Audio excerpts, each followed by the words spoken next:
That was him. They didn't call him GoDaddy for no reason at all, right? Because he can find his way anywhere. Point in case, for those of you who don't know, I'm a recreational pilot, so Mark wanted to fly with me sometime, so we decided to make a trip to the beach. And so we're flying along about 25 minutes, and Mark just keeps looking down at the ground and looking around. And all of a sudden he says, I think you need to be a little further east.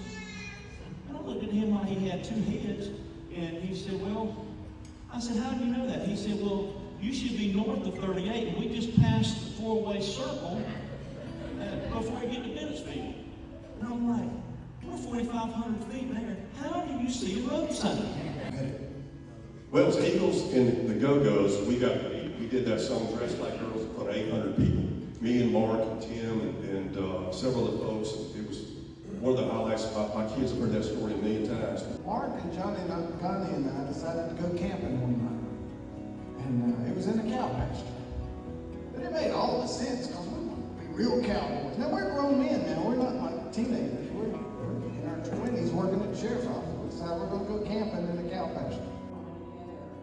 And he said, let's not go wrong. I was like, okay, that's fine.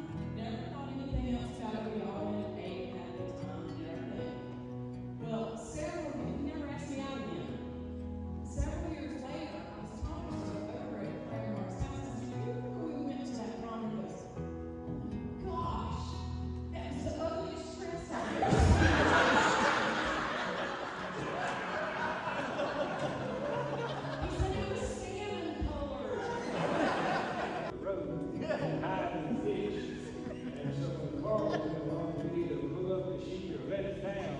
And while we were having the fish, in fact, while we were first part of those streams, we stopped, and the car door opened, and we heard a voice say, Mark, Randy, you get to the house now.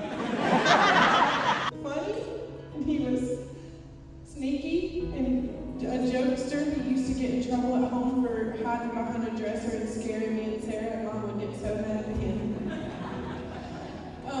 But it was always a lot of fun. And one thing that I told him recently is that we will never doubt how much he loved us. And that is so true.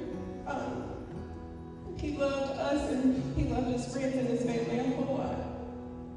Early in his football career, and it was after a game.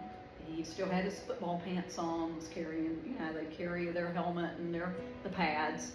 And there was some young boy, who was in elementary school at the time, was just looking up to Mark